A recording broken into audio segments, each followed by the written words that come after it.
Next business பேஜ்ல இந்தியாவோட currency ரொம்ப வீக் ஆகிட்டு இருக்குன்னு நியூஸ் பார்த்துருப்பீங்க. ஆல்மோஸ்ட் யூடியூப்ல கரன்சி பத்தி, டாலர்ஸ் பத்தி, கரன்சி எக்ஸ்சேஞ்ச், டெப்ரிசியேஷன், இது எல்லாத்த பத்தி ஆல்ரெடி நிறைய கிளாஸ் இருக்கு. பிராக்டிஸ் சேனலுக்குள்ள இந்த கீ டேர்ம்ஸ் சர்ச் பண்ணீங்கன்னா நிறைய வீடியோஸ் வரும், குட்டி குட்டி வீடியோஸ் வரும், அதை பார்த்துருங்க. பட் இருந்தாலும் இந்த சான்ஸை யூஸ் பண்ணி சில எக்ஸாம்பிள்ஸ் தரேன். ஒரு டிஃப்ரெண்ட் டைப்ஸ் ஆஃப் நெரேட்டிவ்ஸ் பார்க்கலாம், அது வழியாக புரிஞ்சுக்க ட்ரை பண்ணலாம். First very very basic example. எப்படி வெஜிடபிளுக்கு ஒரு மார்க்கெட் இருக்கோ கரன்சிக்கும் மார்க்கெட் இருக்கு. படுத்து சொல்லுங்க, இந்த வெஜிடபிள் மார்க்கெட்ல ஏதோ ஒரு வெஜிடபிளுக்கு பிரைஸ் ரொம்ப அதிகமா இருக்கும்னா அது என்ன காரணமா இருக்கும்? எப்படி பார்த்தாலும் ஒரு காரணம். மற்ற வெஜிடபிள்ஸோட இந்த வெஜிடபிள் எப்படி இருக்கும்? கம்மியா இருக்கும். அதாவது இந்த வெஜிடபிள் ஒன்னே ஒன்று தான் இருக்கு அப்படின்னா ஒரு 4 பேர் வந்து கேட்குறாங்கன்னா என்ன ஆகிடும்? டிமாண்ட் அதிகமாகிடும். இப்போ கடைக்காரர் என்ன பண்ணுவார்? அந்த பொருள் விலையை அதிகமாக்கிடுவார். இப்போ நேற்று வரைக்கும் ₹1 கொடுத்து வாங்கினதை இன்னைக்கு ₹5 கொடுத்து வாங்கணும். அப்போ உங்கள் கரன்சி என்ன ஆகுது? வீக் ஆகிடுது. நேற்று ₹1 கொடுத்து வாங்கினீங்க, இன்னைக்கு ₹5 கொடுத்து வாங்க முடியும். உங்கள் கரன்சியோட விலை வீக் ஆகிடுது. என்ன ரீசன்? அதோட சப்ளை கம்மியாக இருக்கு. கரெக்டாக அது 4-5 பேர் வந்தாலும் இந்த பொருள் விலை அதிகமாகாது. என்ன இருக்கு? ஏன்னா அதிகமாக இருக்கு மார்க்கெட்டில். ஏன்னா பேசிக் ஐடியா ஃபிலாசபியாக சொல்லுவாங்களே, நீங்கள் கம்மியாக பேசிட்டீங்கன்னா டிமாண்ட் அதிகமாக இருக்கும், நீங்கள் நிறைய பேசிட்டு இருக்கீங்கன்னா அது மதிப்பு இருக்காது. சேம் தான் மார்க்கெட்டில். எந்த பொருள் நிறைய குட்டி கிடக்குதோ அதுக்கு டிமாண்ட் இருக்காது. எத்தனை பேர் வந்தாலும் அது வாங்கிக்கலாம், விலை கம்மியாக தான் இருக்கும். கரெக்டாக அப்போ இதே சிச்சுவேஷன் இன்னும் கொஞ்சம் வேற மாதிரி கரன்சி மார்க்கெட் சொல்லுங்க பார்க்கலாம். ஒரு நியூட்ரலுக்கு எல்லா கரன்சி சப்ளையும் ஒரே மாதிரி வச்சுக்கலாம். இன்டர்நேஷனல் கரன்சி மார்க்கெட் எப்படி வெஜிடபிள் மார்க்கெட் வெஜிடபிள் விற்பாங்களோ கரன்சி மார்க்கெட்டில் கரன்சி விற்பாங்க. நமக்கு தேவையான கரன்சி வாங்கிக்கலாம். For example dollar, rupees, euro. நமக்கு எந்த கரன்சி தேவையோ நம்ம கிட்ட இருக்கிற கரன்சி கொடுத்து, ஃபார் எக்ஸாம்பிள் என்கிட்ட ருபீஸ் இருக்குன்னா ருபி கரன்சி கொடுத்துட்டு எனக்கு தேவையான டாலர் வாங்கிப்பேன். ஓகேவா? நியூட்ரல். ஸோ நியூட்ரலில் பார்க்கும்போது எல்லா கரன்சி குவான்டிட்டி ஒரே மாதிரி இருக்கா? இப்போ ஃபார் எக்ஸாம்பிள் இப்போ நான் வரேன், என்கிட்ட இந்தியன் ருபி இருக்கு, அதை கொடுத்து டாலர்ஸ் வாங்கிக்கிறேன். ஓகேவா? இப்போ என்கிட்ட வந்துருச்சு. இப்போ கரன்சி மார்க்கெட்டில் எதோட சப்ளை அதிகமாகிடுச்சு? ருபீஸ் சப்ளை அதிகமாகிடுச்சு. நான் ஒரு 3 கரன்சி கொடுத்துட்டேன், கரன்சி மார்க்கெட்டில் கொடுத்துட்டு டாலர்ஸ் வாங்கிட்டேன். இப்போ கரன்சி மார்க்கெட்டில் பார்த்தா ருபீஸ் என்ன எப்படி இருக்கு? அதிகமாக இருக்கு. அதோட வேல்யூ என்ன ஆகிடும்? குறைஞ்சிரும். லாஜிக் புரியுதா? Same example. ஒரு 100 பேர் வராங்க, ஒரு 100 பேர் வந்து அவங்களோட எல்லா கரன்சியும் கொடுத்துட்டு டாலர்ஸே வேணும்னு கேட்குறாங்க. Same like this example. Dollars விலை என்ன ஆகும்? அதிகமாகும்ல. எதுக்கு எல்லாரும் வாங்குறாங்க? உலகம் முழுக்க எல்லா பொருளும் விற்பனை ஆகிறது டாலர்ஸ்ல. இப்போ நாளைக்கு நம்ம வந்து க்ரூட் ஆயில மற்ற கண்ட்ரிலேருந்து இம்போர்ட் பண்ண போகிறோம். அந்த க்ரூட் ஆயில வாங்குறோம்ல, அதுக்கு காசு பே பண்ணுவோம்ல. பே பண்ணுற காசு என்ன காசு? டாலர்ஸ். என்ன பண்ணுவோம்? கரன்சி மார்க்கெட்டுக்கு போவோம். நம்ம லோக்கல் கரன்சி இருக்குல்ல, அதை ஃபுல்லாத்தையும் கொடுத்துட்டு எதை வாங்குவோம்? டாலர்ஸை வாங்கிட்டு விற்போம். அப்போ நம்ம என்ன பண்ணிகிட்டே இருக்கோம்? இம்போர்ட் பண்ண நம்ம கரன்சியை கரன்சி மார்க்கெட்டில் கொடுத்து டாலர்ஸை வாங்கிட்டே இருக்கும். இப்போ கரன்சி மார்க்கெட்டில் என்ன சப்ளை அதிகமாக இருக்கும்? ருபீஸ் சப்ளை ரொம்ப அதிகமாக இருக்கும். டாலர்ஸை வாங்கிட்டு இருக்கோம்ல, அப்போ கம்மியாகவே இருக்கும் கரன்சி மார்க்கெட்டில். இப்போ மார்க்கெட்டில் எந்த பொருள் ரொம்ப கம்மியாக இருக்கோ டிமாண்ட் ஆகிடும், அதிகமாகிடும். எந்த கரன்சி ரொம்ப ரொம்ப அதிகமாக இருக்கோ அது வேலை எப்படி இருக்கும்? ரொம்ப கம்மியாக இருக்கும். இப்போ புரியுதா? $1 இஸ் ஈக்குவல் டு 82 rupees. அர்த்தம் ஒரு கரன்சி மார்க்கெட்டில் $1 இருக்குன்னா அதை விட 82 மடங்கு நிறைய என்ன இருக்கு? ருபீஸ் இருக்கு. இப்போ இந்தியாவோட கரன்சி நீங்கள் குறைக்கணும்னா இத்தனை மடங்கு எக்ஸ்ட்ரா இருக்குல்ல, அதை குறைக்கணும். அதை எப்படி குறைக்கலாம்? அப்புறம் பார்க்கலாம். இல்லை இன்னொன்று பண்ணலாம். இந்த கரன்சி மார்க்கெட்டில் எப்படி 82 ருபீஸ் இருக்கோ அதே மாதிரி டாலர்ஸ் என்ன பண்ணிக்கலாம்? சப்ளை அதிகமாகிடுச்சுன்னா பார்க்க எப்படி இருக்கு? ஈக்குவலாக இருக்கு. இப்போ டிமாண்ட் எப்படி இருக்கும்? ஈக்குவலாக இருக்கும், வேலை குறைஞ்சிரும். லாஜிக் புரியுதுல? ரொம்ப சிம்பிள் தானே. இப்போ அடுத்த எக்ஸாம்பிள். ஸோ ஃபர்ஸ்ட் இந்த கோர் ஐடியா புரிஞ்சா, ஒரு மார்க்கெட்டில் எந்த பொருள் நிறையா இருக்கோ அந்த பொருளுக்கு வேல்யூ எப்படி இருக்கும்? ரொம்ப கம்மியாக இருக்கும். எதோட சப்ளை ரொம்ப கம்மியாக இருக்கும், ஒன்றே ஒன்றா இருக்குன்னா டிமாண்ட் எப்படி இருக்கும்? அதிகமாக இருக்கும். இது புரிஞ்சுல? எஸ். யோசிக்க முடியுதுல்ல? பாரு, ரொம்ப லோக்கல் எக்ஸாம்பிள், கூட எக்ஸாம்பிளா. இப்போ இந்த கடைக்காரன் வச்சுக்கலாம், 2 கடைக்காரன். சரி, தேவையில்லை சொல்கிறேன். இவன் யோசிக்கிறான், இந்த ஒரே ஒரு பொருள் மட்டும் இங்கே மார்க்கெட் இருக்கு, இதை வாங்கலாம்னு யோசிக்கிறான். அது என்ன பண்ணுறான்னா, இவங்கிட்ட இருக்கிற இந்த ஒரு பொருள் இருக்குல்ல, இந்த ஒரு பொருளை கொடுத்துட்டு எனக்கு இது தரீங்களான்னு கேட்டால் இவன் தருவானா? வாய்ப்பு இல்லை. வேணா சொல்லுவான், இது ஒன்றே ஒன்று தான் இருக்குது, நிறைய பேர் வாங்கலாம், நான் உனக்கு தர மாட்டேன். ஒருவேளை உன்னோட எல்லா பொருளும் கொடுத்துட்டு இதை வாங்கிக்கிறீங்கன்னா வாங்கிக்கோ. நான் என்ன பண்ணுவேன்? கொஞ்சம் யோசிப்போம்ல, இது எல்லா பொருளும் விற்ற எவ்வளோ காசு வருமோ அந்த அளவுக்கு ஈக்குவலாக இது வரதுக்கு, இதில் வரதுக்கு வாய்ப்பு இருக்குது. ஏன்னா ஒன்றே ஒன்று தான் இருக்குது, நிறைய பேர் டிமாண்ட் பண்ணுவாங்க. Same idea. ஓகேல? இப்போ நான் நிறைய எக்ஸாம்பிள் சொல்கிறேன். அந்த எக்ஸாம்பிளில் என்ன சிச்சுவேஷன் சொல்லுங்கள். நான் ஒரு ஃபாரினர், என்கிட்ட காசு இருக்குது, நான் ஏதாவது ஒரு இந்தியன் கம்பெனியில் இன்வெஸ்ட் பண்ண ஆசைப்பட்றேன். பண்ணிங்க புரியுதா? என்னோட காசை கொடுத்து இந்தியன் கம்பெனியோட ஷேர்ஸை வாங்க ஆசைப்பட்றேன். என்ன ரீசன்? இந்த கம்பெனியோட ஷேரை வாங்கிட்டேன்னா நான் எவ்வளோ அமௌண்ட் காசு இன்வெஸ்ட் பண்ணணும் அந்த அளவுக்கு என்ன பண்ணி ஆகணும்? வருஷம் அவனோட ப்ராஃபிட்டில் எத்தனை % ஷேர் வாங்கணும், அத்தனை % ப்ராஃபிட் தரணும்ல. ஸோ ஷேர் மார்க்கெட்டில் இன்வெஸ்ட் பண்ணி ஷேர்ஸை வாங்குறேன். ஸோ நான் என்ன பண்ணியிருக்கேன்னா, இந்தியாவில் இருக்கிற எல்லா முக்கியமான கம்பெனிஸோட ஷேர்ஸையும் ஷேர் மார்க்கெட்டில் வாங்கியிருக்கேன். இப்போ ஒவ்வொரு வருஷமும் அந்த கம்பெனியோட ஷேர்ஸ் ப்ராஃபிட்லேருந்து கொஞ்சம் வரும். கரெக்டாக? திடீர்னு நியூஸ் வருது, இந்தியாவோட ஜிடிபி குறையுது, ஃபியூச்சர்லையும் குறையும். இதுக்கு என்ன மீனிங்? ஜிடிபி குறையுதுன்னா ப்ரொடக்ஷன் குறையுன்னு அர்த்தமா? அப்போ அப்படின்னு அர்த்தம் இந்த எல்லா கம்பெனிஸோட ப்ரொடக்ஷனும் ஃபியூச்சரில் குறைஞ்சிரும். ப்ரொடக்ஷனே குறையுதுன்னா விற்பனை என்னாகும்? குறைஞ்சிரும். அப்போ இந்த கம்பெனியோட ஷேர்ஸில் இன்வெஸ்ட் பண்ணுறது வேஸ்ட்டு. இப்போ என்ன பண்ணலாம்? இந்த ஷேர்ஸ்லாம் வித்துடலாம். இந்தியாவோட ஷேர் மார்க்கெட்டில் வாங்கின எல்லா ஷேர்ஸும் என்ன பண்ணுறேன்? வித்துறேன். ஸோ வித்து என்ன பண்ணுறேன்? காசு வாங்கிக்கிறேன். இந்த காசு எல்லாம் தருவாங்க, ருபீஸ் தருவாங்க. என்ன ரீசன்? இந்தியாவோட ஷேர் மார்க்கெட் எல்லா ஷேர்ஸையும் கொடுத்துட்டு காசு வாங்கிட்டு இப்போ என்ன பண்ண போகிறேன்? இந்த காசை வேற கண்ட்ரியில் இன்வெஸ்ட் பண்ணலாம். கரெக்டாக? வேற கண்ட்ரியில் இன்வெஸ்ட் பண்ணுறது என்ன பண்ணுவீங்க? உங்ககிட்ட இருக்கிற ருபீஸை கரன்சி மார்க்கெட்டில் இது எல்லாத்தையும் கொடுத்துட்டு எதை வாங்குவீங்க? டாலர்ஸை வாங்குவீங்க. அப்போ உங்கள் டிமாண்ட் என்ன ஆகுது? எந்த டிமாண்ட் அதிகமாகுது? டாலர் டிமாண்ட் அதிகமாகுது. இந்த எக்ஸாம்பிளோட கன்க்ளூஷன் என்ன? 2 கன்க்ளூஷன். இந்தியாவோட ஜிடிபி அதிகமாகிட்டே இருந்துச்சுன்னா நிறைய பேர் ஷேர் மார்க்கெட்டில் இன்வெஸ்ட் பண்ணுவாங்க. எப்படி இன்வெஸ்ட் பண்ணுவாங்க? இவர் ஃபாரினர், இந்தியாவில் இன்வெஸ்ட் பண்ண என்ன தேவை? ருபீஸ் தேவை. இவர் யார்? அமெரிக்கன் வச்சுக்கலாம். இவர் என்ன பண்ணுவார்? ஃபர்ஸ்ட் கரன்சி மார்க்கெட்டுக்கு போவார். என்ன ரீசன்? அவர்கிட்ட இருக்க டாலர்ஸ் தான் இருக்குது. டாலர்ஸ் இருக்கலாம், யூரோ இருக்கலாம், இது வேணா இருக்கலாம். அவருக்கு இந்தியன் ஷேர் மார்க்கெட் இன்வெஸ்ட் பண்ணுறது என்ன தேவை?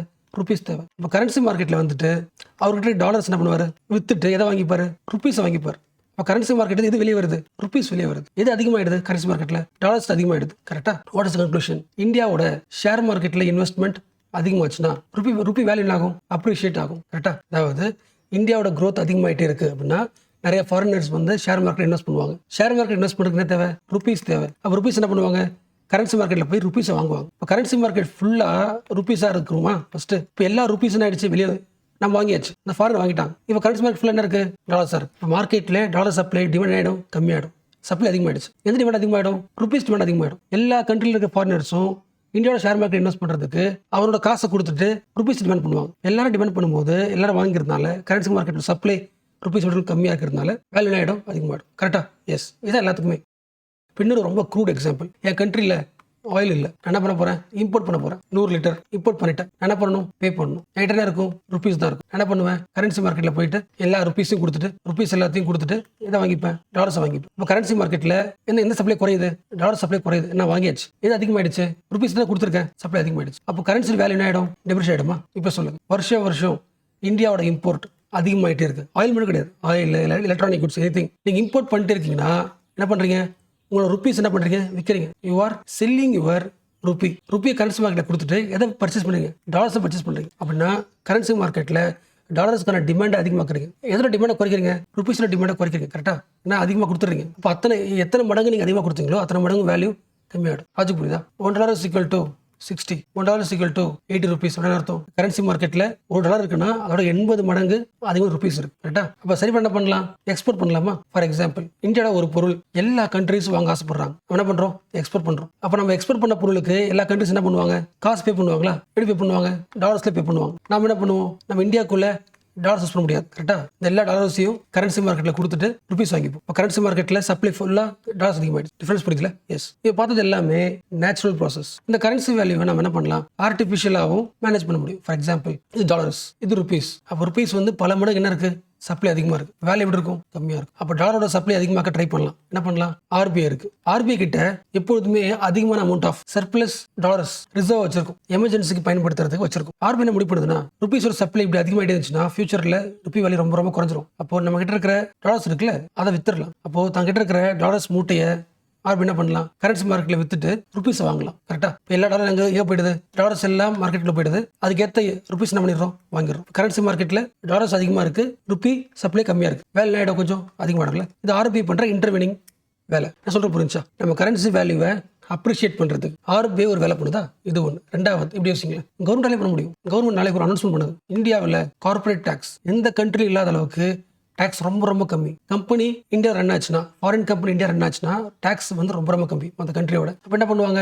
எல்லா ஃபாரின் கண்ட்ரீஸ்ல இருக்கிற டாப் கம்பெனிஸ் எல்லாருமே இந்தியாவில் பிசினஸ் பண்ணுவாங்க. பட் இந்தியாவுக்குள்ள வர்றதுக்கு என்ன பண்ணணும்? கரன்சி மார்க்கெட் போகணும். அவங்க என்ன கரன்சி வச்சிருக்காங்களோ அந்த எல்லா கரன்சியும் கொடுத்துட்டு எதை வாங்கிட்டு வரணும்? உள்ள ருபீஸ் வாங்கிட்டு வரணும். அப்போ கரன்சி மார்க்கெட் எல்லா ருபீஸ் என்ன ஆயிடுது? எடுத்துக்கிட்டு இந்தியாவுக்குள்ள வராங்க.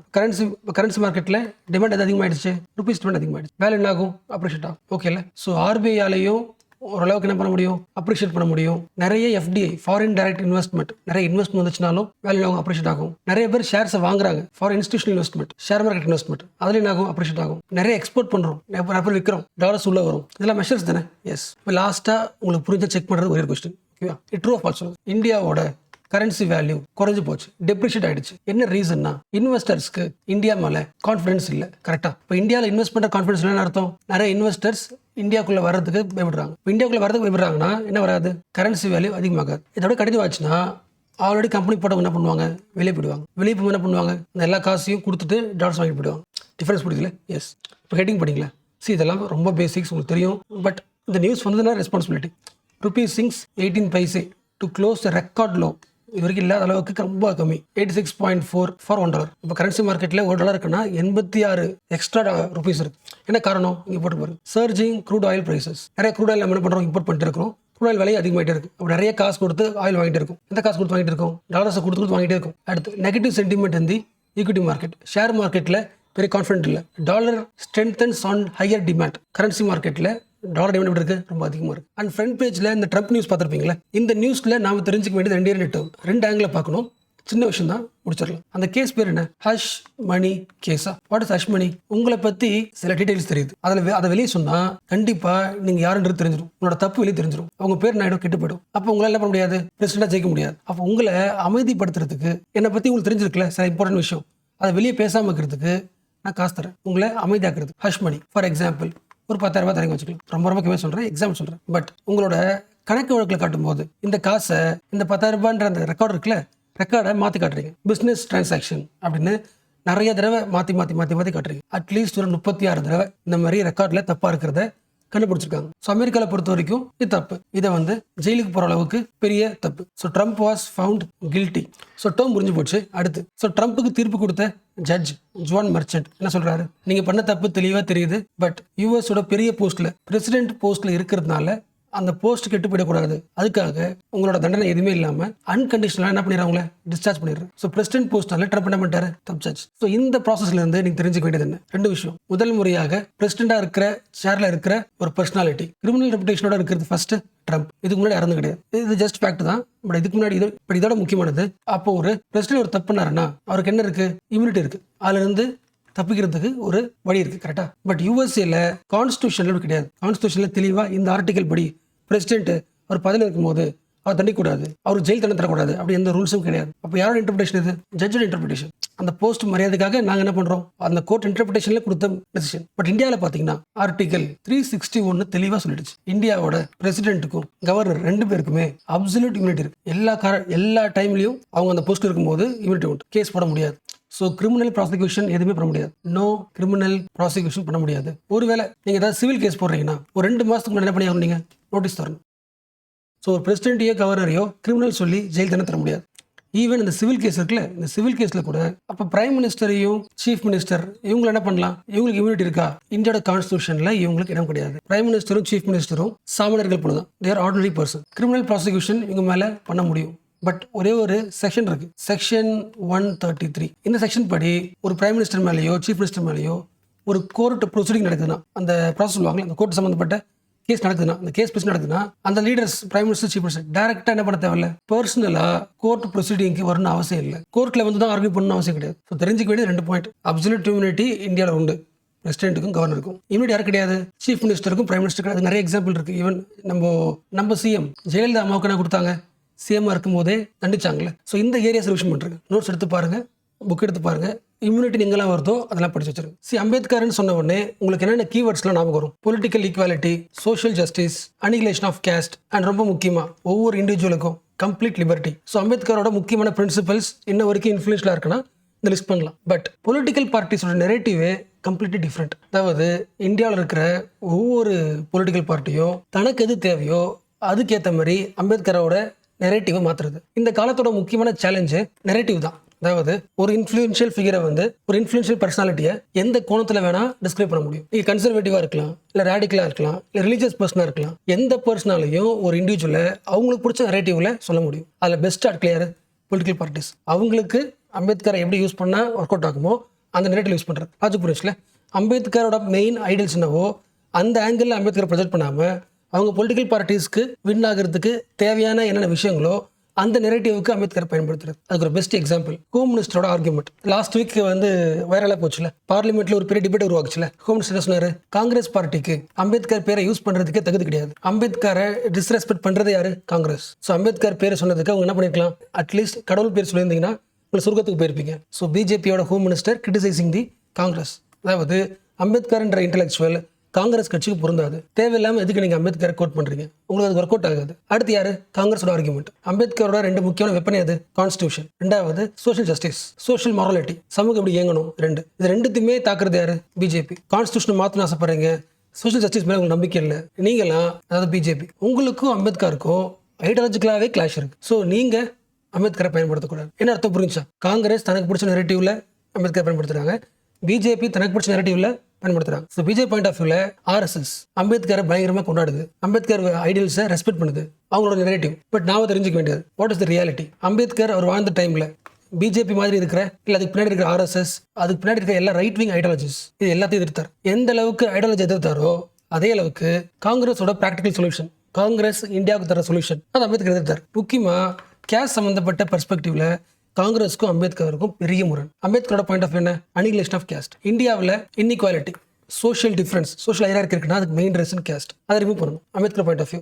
காங்கிரஸ் பாயிண்ட் ஆஃப் வியூ, இந்தியாவோட இன்இக்வாலிட்டி காரணம் என்னது? அன்டச்சபிலிட்டி தான். அந்த ப்ராக்டிஸ் ரிமூவ் பண்ணிட்டாலே கேஸ்ட் விஷயம் கிடையாது. Caste means division of labour. Untouchability remove பண்ணிட்டாலே சரியாயிடும்ன்றது அவங்க பாயிண்ட் ஆஃப் வியூ. ரெண்டு பேருமே அம்பேத்கருக்கு காங்கிரஸ் பாயிண்ட் ஆஃப் வியூ பிடிக்காது. BJP ideologically different. அப்போ தன்னோட ரியல் லைஃப்ல யார் ரெண்டு பேரை தனக்கு பிடிக்காதோ அந்த ரெண்டு பேரும் அம்பேத்கரை பயன்படுத்துறாங்க. அதாவது அம்பேத்கரோட லெகசி, அம்பேத்கரோட பிரின்சிபல்ஸை நாங்கள் தான் ஃபாலோ பண்ணுறோம், நாங்கள் தான் மக்கள் ரெஸ்பெக்ட் பண்ணுறோன்ற ஒரு நெரேட்டிவ் உருவாக்குறாங்க. அண்ட் எதுக்கு உங்களுக்கு தெரியும், இந்த ரெண்டு கட்சியுமே அம்பேத்கருக்கு தர்ற இந்த ரெஸ்பெக்ட் இருக்குல்ல, இது வந்து பப்ளிக் எட்டிக்வெட், அதாவது சிம்பாலிக் ரெஸ்பெக்ட், அதாவது பிராக்மேட்டிக் கால்குலேஷன். இவங்களோட பேரை யூஸ் பண்ணா சர்டன் குரூப் ஆஃப் மக்கள் கிட்ட ஓட்டு கிடைக்குமா? ஸோ ஓட்டர்ஸை அப்பீல் பண்றதுக்கு ஸ்பீச்சில், முக்கியமான ஈவெண்ட்ல, ஆனிவர்சரியில் அம்பேத்கர் பேரை பயன்படுத்திக்கிட்டா அந்த மக்கள் கிட்ட இருந்து ஓட்டு கிடைக்கும். அப்போ ஓட்டுன்ற சிம்பிள் தான் Ambedkar. Ambedkar is not a symbol of equality. Ambedkar வழியா ஓட்டு வாங்குறதுக்கான ஒரு ஐடியா கிடைக்குது. அப்போ எலெக்ஷன்ல ஜெயிக்கிறதுக்கான ஒரு சிம்பாலிக் ரெஸ்பெக்டா அம்பேத்கர் பண்றது. லிங்க் பண்ண முடியல. நீங்க ஒரு ஆளை பாக்குறீங்க, ஒரு இன்ஃபுளுன்ஷியல் திங்கர் வச்சுக்கலாம், இல்ல ஆக்டிவிஸ்ட், பொலிட்டிக்கல் பார்ட்டியில் இருக்கவங்க. அவர் எப்பெல்லாம் பேசுறாரோ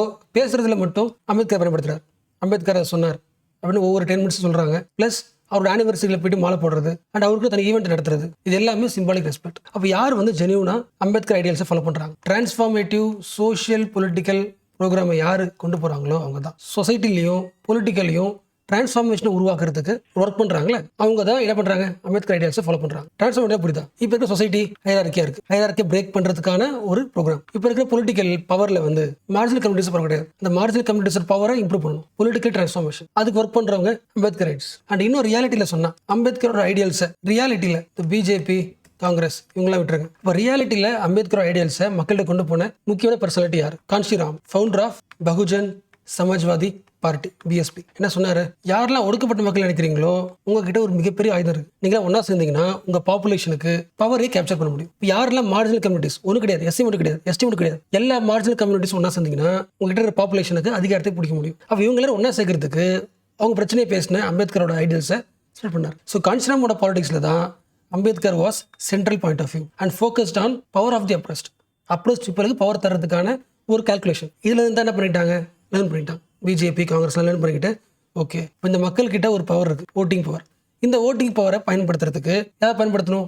we have to speak about the Ambedkar's legacy. அப்போ பொலிட்டிக்கல் சிம்பலிசம் வேற, ரியல் ஆக்ஷன்ன்றது வேற. பிஜேபி பண்றது பொலிட்டிக்கல் சிம்பலிசம். அம்பேத்கரோட லெகசியை இத்தனை வருஷமா மக்கள்கிட்ட ஸ்ப்ரெட் பண்ணது நாங்கள் தான் சொல்றாங்களே, தட் இஸ் சிம்பலிசம். அதுக்கு நிறைய ப்ரூஃப் சொல்லலாம். அதுக்கு பெஸ்ட் எக்ஸாம்பிள் அம்பேத்கர் கேபினெட்ல இருந்து ரிசைன் பண்ணதுக்கு மெயின் ரீசன் என்ன? அவர் ஒரு லா கொண்டு வந்தார், ஹிந்து பர்சனல் ஒரு லா கொண்டு வந்தார். அந்த லா நடைமுறைக்கு வந்துச்சுன்னா பெண்களுக்கு சம உரிமை கிடைக்கும், ப்ராப்பர்ட்டி ரைட்ஸ் கிடைக்கும், மேரேஜ் ஈக்குவாலிட்டி கிடைக்கும். ஸோ ஆல்மோஸ்ட் உமனோட ரைட்ஸை இம்ப்ரூவ் பண்ணுறதுக்கான ஒரு லா ஹிந்து பர்சனல் லா. ஆனால் உங்களுக்கு தெரியும் இந்த லாவை இம்ப்ளிமெண்ட் பண்ணாமல் பயங்கர போராடினது பிஜேபிக்கு பின்னாடி இருக்கிற ஸ்டார்டிங் டைம்ல இருந்த right wing activist political parties. அப்போ இந்த பர்சனல் லாவை இம்ப்ளிமெண்ட் பண்ண முடியல தான் ஒரு கவர்மெண்ட்ல இருந்தும் ஒர்க் பண்ணியும் நமக்கு பிடிச்ச லா கொண்டு வர முடியல. அப்போ என்ன பண்ண தேவையில்ல? அது கவர்மெண்ட் இருக்க தேவையில்ல. என்ன பண்றாரு? ரிசைன் பண்றாரு. அப்போ ரைட் விங்கோட பொலிட்டிக்கல் ப்ரொடெஸ்ட்னால, அவங்களோட பேக்வர்ட் திங்கிங்னால ப்ரொடெஸ்ட் பண்ணி அம்பேத்கர் ரிசைன் பண்ணதுக்கான மெயின் ரீசனாகவே இருந்தவங்க. அவங்க என்ன சொல்றாங்க? They are the carrier of legacy of Ambedkar சொல்றாங்க. Completely different. அண்ட் ரொம்ப சிம்பிளா சொல்லணும்னா காங்கிரஸ், பிஜேபி மாறி மாறி ஆட்சி முடிச்சிருக்கு. ரெண்டு கட்சியுமே அம்பேத்கருக்கு பாரத் ரத்னா, இந்தியாவின் முக்கியமான இன்டலெக்சுவல் அப்படின்ற அந்த பாரத் ரத்னாவோட இந்த ரெண்டு கட்சியுமே கொடுக்கல. அம்பேத்கர் இறந்து போனதுக்கு அப்புறம் 1990s தான் கொடுக்குறாங்க. அது கூட யார் கொடுக்குறா? விபி சிங் கவர்மெண்ட் தான் கொடுக்குறாங்க. ஸோ விபி சிங் காலத்தில் தான் பாரத் ரத்னா அவார்டு அம்பேத்கர் கொடுக்கப்படுகிறது போஸ்ட்மஸ்ட்லி. அப்போ என்ன முடிவுக்கு வரலாம்? அம்பேத்கரோட கிரேட்டஸ்ட் எனிமி லிஸ்ட் எடுத்தீங்கன்னா அதில் பிஜேபி, காங்கிரஸ் எல்லாரும் வந்துருவாங்க. என்ன ரீசன்? ஒரே ஒரு ரீசன். அம்பேத்கரோட மெயின் கோர் வேல்யூ என்ன? கேஸ்ட்டை தூக்கணும், கேஸ்ட்டை அனிகுலேட் பண்ணணும். கேஸ்ட் சிஸ்டம் தான் இந்தியாவில் இன்இக்வாலிட்டியை அதிகமாக்கிட்டு இருக்கு. ஸோ கேஸ்ட் வேணான்னு சொன்ன ஒரு லெகசியை இந்த கட்சி என்ன பண்றாங்க? கேஸ்ட் பேஸ்ட் பாலிடிக்ஸ் உருவாக்கிட்டாங்க. கேஸ்ட்டை பொலிட்டிக்கல் ஸ்ட்ராட்டஜிக் டூலாக மாற்றிட்டாங்க. ஸோ எலக்ட்ரல் ஸ்ட்ராட்டஜியில் ஒரு ஸ்ட்ராட்டஜி என்னது? Caste based politics. எது வேணான்னு சொன்னாங்களோ அதை ஒரு பாலிடிக்ஸாகவே மாற்றி பயன்படுத்துறாங்க. அப்போ எப்போ பாலிடிக்ஸ்குள்ள கேஸ்ட் அபாலிஷன் பேசாமல் கேஸ்ட் பேஸ்ட் பாலிடிக்ஸ் பேசுகிறோமோ, கேஸ்ட் பேஸ்ட் டிஸ்கிரிமினேஷன் அப்படியே இருக்கும். அதுக்கு புரியுதா? அதாவது காங்கிரஸ், பிஜேபி இவங்க எல்லாரும் ஃபார் எக்ஸாம்பிள் ரெண்டு வார்த்தை தெரியணும். ஃபர்ஸ்ட் வார்த்தை ஸ்டேட்டஸ் கோ, ஸ்ட்ரக்சரல் டிரான்ஸ்ஃபார்மேஷன். அதாவது இப்போ இருக்கிற சொசைட்டி அமைப்பை மாற்றக்கூடியது. அம்பேத்கர் சம பண்ணுறது எதுக்கு? ஸ்டேட்டஸ் கோவா ஸ்ட்ரக்சரல் டிரான்ஸ்ஃபார்மேஷன். ஸ்டேட்டஸ் கோனா ஆல்ரெடி சமூகம் எப்படி இருக்கோ அதே நிலைமையில அதையே ரீப்ரொடியூஸ் பண்ணுறது ஸ்டேட்டஸ் கோ. அந்த ஹைரார்க்கியை பிரேக் பண்ணிட்டு ஸ்ட்ரக்சரலி வேற ஒன்று ட்ரான்ஸ்ஃபர் பண்ணுறோம்ல. ரெண்டாவது இந்த பாயிண்ட் இப்போ சொல்கிறேன். ஃபார் எக்ஸாம்பிள் இப்போ பிஜேபியில் இருக்கிற மோடி அடுத்த ஒரு 5 இயர்ஸ் அம்பேத்கர் பற்றி பேசிட்டே இருக்காரு. அம்பேத்கர் பற்றி பேசுறதுனால பிஜேபி கூட்டு போட்டுடலாமா? போடக்கூடாது. என்ன ரீசன்? அவங்க அம்பேத்கர் பற்றி பேசுறதோட மெயின் பர்பஸே ஸ்டேட்டஸ் கோவை ஸ்ட்ராங் பண்ணுறது. ஆல்ரெடி இருக்கிற சொசைட்டியில் அதை மெயின்டைன் பண்ணுறதுக்காக பேசப்படுறாங்க. லாஜிக் புரிஞ்சுல? அப்போ யாருக்கு ஸ்டேட்டஸ் கோ பிடிக்குமோ அவங்க நம்ம அதிகாரத்தை வச்சுட்டே இருந்தாங்கன்னா டிரான்ஸ்ஃபார்மேஷன் நடக்காது. அப்போ அம்பேத்கரை எம்டி சிம்பலிசமாக பயன்படுத்துறத விட யார் ஸ்ட்ரக்சரல் டிரான்ஸ்ஃபார்மேஷனுக்கு பயன்படுத்துகிறாங்களோ அவங்க தான் genuine follower of Ambedkar. And finally what is the Ambedkar's dream? ஒரு சமூகத்தை உருவாக்கணும், ஒரு ஊரை உருவாக்கணும். என்ன மாதிரி ஊர்? கஷ்டம் இல்லாத, வருத்தம் இல்லாத, ஒடுக்குமுறை இல்லாத, இன்இக்வாலிட்டி இல்லாத ஒரு ஊரை உருவாக்கணும். பெகும்புரா, ஒரு பெகும்புராவை உருவாக்கணும். ஆக்சுவலாக இந்த பெகும்புரான கான்செப்ட் ஒரு போய்ட்டோட கான்செப்ட். அவர் சொன்ன ஒரு ஃபிக்ஷனல் ஐடியா, அதை அம்பேத்கர் கோட் பண்றாரு. அவர் பேர் ரவிதாஸ் நினைக்கிறேன். செயின்ட் ரவிதாஸ் சொன்ன மாதிரி கவலை இல்லாத, ஒடுக்குமுறை இல்லாத, இன்இக்வாலிட்டி இல்லாத ஒரு பெகும்புரா உருவாக்கணும், ஒரு ஊரை உருவாக்கணும். அம்பேத்கரோட ட்ரீம். பெகும் இருக்குல்ல, பி ஃபார் பினா வித்தவுட், ஜிஎம் கம்னா சாரோ, வித்தவுட் சார், கவலையே இல்லாத ஒரு உலகத்தை உருவாக்கணும். அப்போ அந்த மாதிரி ஒரு ஐடியல் சொசைட்டி நம்ம இந்தியாவில் உருவாக்கணும்னா first we have to get free from caste based discrimination. இது அல்டிமேட் அம்பேத்கரோட core value. And again front பேஜ்ல இந்த பாட்டம் நியூஸ் இருக்குல்ல, one more time temple news first heading படிக்கிறேன். Maintain the status quo on the well near Sambhal mosque. So what is the issue? Uttar Pradesh சாம்பல்ல ஒரு mosque இருக்கு. அந்த மாஸ்க் பக்கத்துல ஒரு கிணறு இருக்கு, வெல். இந்த கிணறு சர்வே எடுக்கணும். என்ன ரீசன்? இது பார்க்கறதுக்கு ஹிந்துஸ் மாதிரி இருக்கு. அதாவது இந்த மாஸ்க்கு இப்போ வந்தது, ஆனால் 16th centuryக்கு முன்னாடியே இந்த இடத்துல கோயில் இருந்திருக்கு. இதோட பாயிண்ட் ஆஃப் வியூ, கேஸ் போட்ட Hindu point of view. But mosque அப்படி என்ன சொல்றாங்க? இந்த கோயில் முக்கியமாக இந்த வெல் இருக்குல்ல, இது முஸ்லிம்ஸோட ஹிஸ்டாரிக்கலி சிக்னிஃபிகண்ட். அப்போ இதை மாற்றிட்டு இது ஹிந்து கோயிலோட கிணறு அப்படின்னு சொன்னால் அந்த ஊரில் டென்ஷன் இன்னும் அதிகமாகும். இது அவங்களோட பாயிண்ட் ஆஃப் வியூ. பட் ரியாலிட்டியில் சர்வே எடுக்க ஆரம்பிச்சிட்டாங்க. அந்த சர்வே எடுக்கும்போது பிரச்சனை அதிகமாகுது. ஒரு 4 பேர் இறந்து போயிடுறாங்க. அப்போ என்ன ஆகும்? சுப்ரீம் கோர்ட் இப்போ டைரக்ஷன் சொல்லியிருக்கு.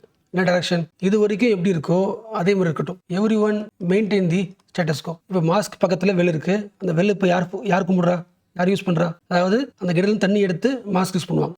ஸோ இப்போ அந்த வெள்ளை யார் யூஸ் பண்ணுறாங்களோ, எதுக்கு யூஸ் பண்ணுறாங்களோ அதை அப்படியே கண்டினியூ ஆகட்டும். ஸ்டேட்டஸை மெயின்டைன் பண்ணுங்க. February month அகைன் இதை விசாரிப்போம். விசாரிச்சதுக்கப்புறம் முடிவு பண்ணிக்கலாம். ஸோ அது வரைக்கும் மற்ற எந்த எக்ஸ்ட்ரா ஆக்டிவிட்டிஸ் பண்ணக்கூடாது. சர்வே எடுக்கிறது எல்லாத்தையும் ஸ்டாப் பண்ணிடணும். ஸோ இப்போ பார்த்த நியூஸை எக்ஸாமுக்கு எழுத முடியாது. பட் இந்த இஷ்யூ டாபிக் பெருசு. ரிலீஜியஸ் சைட்ஸ் கடைசி 5 வருஷமாக முக்கியமான ரிலீஜியஸ் பிளேசஸ்ல ஒரு டென்ஷன் உருவாகுது. Historical tension. இந்த கோயில் யாருது? அப்போ அதுக்கான ரீசன்ஸ் கேட்பாங்களே, அப்போ எழுதும். லாஜிக் புரியுதா? ரிலீஜியஸ் சைட் சம்பந்தப்பட்ட ஒரு கம்யூனல் டென்ஷன் உருவாகுதுல, அதை பற்றி கொஸ்டின் கேட்கும்போது நீங்கள் ஃபேக்ட் எழுதணும்ல, இன்ட்ரோல ரீசென்ட்லி இல்லை லிஸ்ட் ஆஃப் இஷ்யூஸ் எழுதணும்ல, லிஸ்ட் ஆஃப் இஷ்யூஸ்ல இந்த கோயில் பேர் ஆட் பண்ணிக்கலாம். ஸோ அதெல்லாம் கடைசியாக சொல்கிறேன். இந்த ஃபேக்ட் முக்கியம். ஷாஹி ஜமா மஸ்ஜித் இங்க சாம்பல் யூபி. ஸோ கியானோபி மாஸ்க் பார்த்தோம்ல, அடுத்த மஸ்ஜித். அந்த லிஸ்ட் ஆஃப் ஃபேக்ட்ஸ் அப்டேட்ஸ்க்கு யூஸ் பண்ணிக்கலாம். ஸோ நெக்ஸ்ட் பார்க்க போகிறது இன்னைக்கு பேப்பர்லேயே மோஸ்ட் இம்பார்ட்டன்ட் நியூஸ். நீங்கள் பார்த்துருப்பீங்க, ஹெட்டிங் படிக்கல. குளோபல் வார்மிங் லிமிட்டை நம்ம பிரீச் பண்ணியாச்சு முதல் முறையாக 2024 for the first year to breach the global warming limit. Climate change பற்றி நம்ம நிறைய பார்த்துருக்கோம். தனி கிளாஸே போட்டிருக்கேன். சேனலுக்குள்ள கிளைமேட் சேஞ்ச் சர்ச் பண்ணுங்க. ஒவ்வொரு குட்டி குட்டி பேசிக்ஸும் இருக்கும், அதை கவர் பண்ணிடுங்க. எல்லா கிளைமேட் எக்ஸ்பர்ட்ஸ் என்ன சொல்றாங்க? ஒரு 1800களில் இந்த உலகத்தில் என்ன டெம்பரேச்சர் இருந்துச்சு? அதாவது இந்த உலகத்தில் இண்டஸ்ட்ரியெலாம் வரதுக்கு முன்னாடி, இண்டஸ்ட்ரியலைசேஷன், அர்பனைசேஷன் இதெல்லாம் வரதுக்கு முன்னாடி ஒரு இயர் இருக்கும்ல, 1800க்கு முன்னாடி. இதுக்கு முன்னாடி இந்த டெம்பரேச்சர் இருக்குல்ல, அந்த டெம்பரேச்சரை விட ஜஸ்ட் ஒரு 1.5 டிகிரி செல்சியஸ் அதிகமானா கூட உலகத்தில் பயங்கரமான பிரச்சனைகள் வரும். இது சயின்டிஸ்டோட பாயிண்ட் ஆஃப் வியூ. அப்போ என்ன பண்ணுங்க? நம்ம ஆல்ரெடி 1 டிகிரி தாண்டியாச்சு, 1.2 டிகிரி தாண்டியாச்சு. 1.5 டிகிரி நெருங்காம பார்த்துக்கிறது தான் என்ன பண்ணுவீங்க? எல்லா கண்ட்ரியும் இந்த எனர்ஜி மெத்தடை மாற்றுங்க, கிரீன்ஹவுஸ் கேஸ் எமிஷனை குறைங்கன்னு சொல்கிறாங்களே. எவ்வளோ சொல்லியும் இந்த 2024 நம்ம என்ன பண்ணியாச்சு? 1.5 டிகிரியை தொட்டாச்சு. அதாவது 1800க்கு முன்னாடி இருந்த டெம்பரேச்சர் லெவலில் இருந்து இப்போ எக்ஸ்ட்ரா ஒரு 1.5 டிகிரி குளோபல் லெவல் டெம்பரேச்சர் அதிகமாகிடுச்சு. So first we crossing the 1.5 degree threshold. So we crossed the safe boundary. அதனால இதுக்கப்புறம் நீங்கள் குளோபல் லெவலில் எக்ஸ்ட்ரீம் வெதர் ஈவெண்ட்டை பார்க்கலாம், சிவியர் கிளைமேட் டிசாஸ்டரை பார்க்கலாம். சி லெவல் ரைஸ் ஆக போகுது. ஸோ ஒட்டுமொத்த ஈகோ சிஸ்டமே கொலாப்ஸ் ஆக போகுது. அப்போ இதெல்லாம் யார் காரணம்? நம்மளோட 2024 ஆக்டிவிட்டி காரணம். அந்த 1.5 டிகிரி கிட்ட வரப்போகுது அப்படின்னு வார்னிங் கொடுத்துருந்தோம். 2024 லாஸ்ட் நம்ம என்ன பண்ணல? நம்மளோட கிரீன்ஹவுஸ் கேஸ் எமிஷனை கண்ட்ரோல் பண்ணல. ஃபாசில் ஃபியூல் இருக்குல்ல, கோல், ஆயில், கேஸ், அதை பர்ன் பண்ணதையும் குறைக்கல, டிஃபாரஸ்டேஷனையும் குறைக்கல. இது கூடவே எல் நினோ எஃபெக்ட். அதாவது பசிபிக் ஓஷன் வழக்கமானதை விட வார்ம் ஆயிருக்கு. அந்த வார்மிங் என்ன இருக்கும்? டெம்பரேச்சர் அதிகமாக இருக்கும். இது எல்லாத்த விட COP 29th மீட்டிங் அசர்பைசான் பக்குல நடந்த மீட்டிங் என்னது? ஃபெயிலியர். ஸோ உடனடியாக எல்லா டெவலப்பிங் கண்ட்ரீஸ்க்கும், கஷ்டப்பட்ட கண்ட்ரீஸ்க்கும் ஃபினான்ஷியல் சப்போர்ட் தரலன்னா முக்கால்வாசி கண்ட்ரியால் கிளைமேட் சேஞ்சுக்கு ஏற்ற மாதிரி சிஸ்டம் மாற்ற முடியாது. So crossing the 1.5 degree threshold is the wake up call for the humanity. Next நீங்கள் சென்டர் பேஜில் அந்த பாட்டம் நியூஸ் இருக்குல்ல, லோக்கல் பவர்.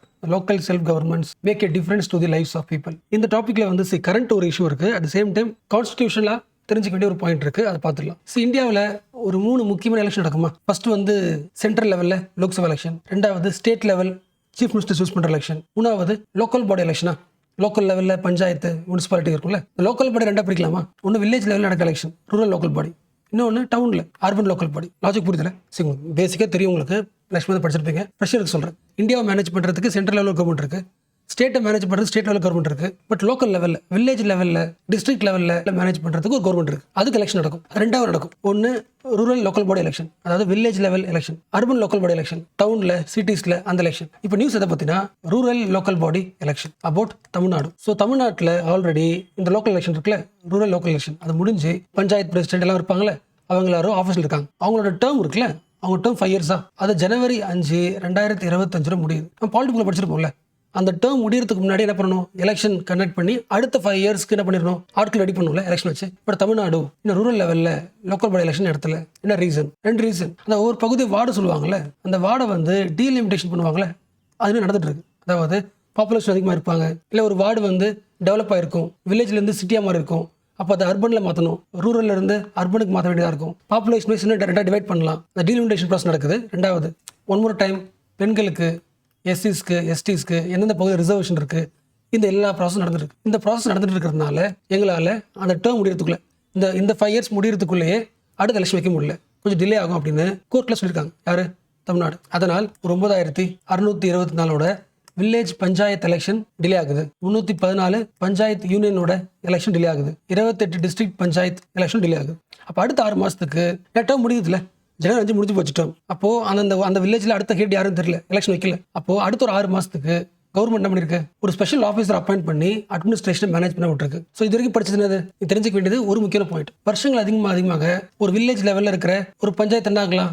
டெவலப் ஆகி அதை முனிசிபல் கார்பரேஷனில் ஆட் பண்ணிடுவாங்க. ஏன்னா இப்போ டவுன் கிடையாது, கரெக்டாக நான் இம்ப்ரூவ் ஆயிருக்கு, அந்த ப்ராசஸ் நடக்கும். இந்த விஷயத்தெல்லாம் அப்டேட் பண்ணுறதுக்கு, எல்லா வார்டோட பவுண்டரியை வந்து அகைன் ரீஅலைன் பண்ணுறதுக்கு உங்களுக்கு டைம் இன்னும் கேட்டிருக்காங்களா? பட் ஆக்சுவலாக சுப்ரீம் கோர்ட் இதை எப்படி பார்க்குது? Suresh Mahajan versus state of Madhya Pradesh case. அந்த கேஸ்ல என்ன சொல்லியிருக்காங்கன்னா, டீலிமிட்டேஷன் ப்ராசஸை ஒரு காரணமாக சொல்லி லோக்கல் பாடி எலெக்ஷனை டிலே பண்ணக்கூடாது, அது ஒரு சரியான காரணம் கிடையாதுன்னு ஆல்ரெடி சொல்லியிருக்காங்க.